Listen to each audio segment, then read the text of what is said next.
एक ऐसे टॉपिक पर बात करने वाले हैं जहां सबको लगता है कि ये तो नॉर्मल है, लेकिन असल में ये चीज हमारी नई जनरेशन को धीरे धीरे बर्बाद कर रही है।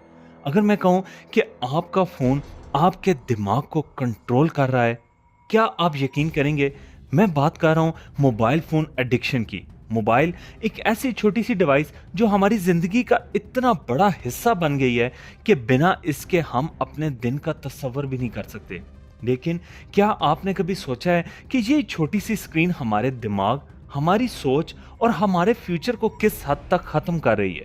शुरू में मोबाइल एक टूल था, एक मददगार चीज, लेकिन आज मोबाइल हमारे ब्रेन का मास्टर बन चुका है। आजकल हम उठते ही पहली चीज फोन चेक करते हैं। ना नाश्ता, ना दुआ, पहले नोटिफिकेशन। हम खुद को कहते हैं बस 5 मिनट, लेकिन ये 5 मिनट 50 मिनट बन जाते हैं। यही है डोपामाइन ट्रैप।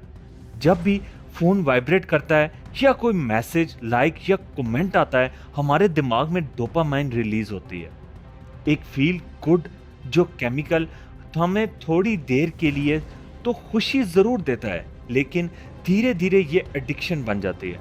हर नई नोटिफिकेशन और हर नई रील हमारे ब्रेन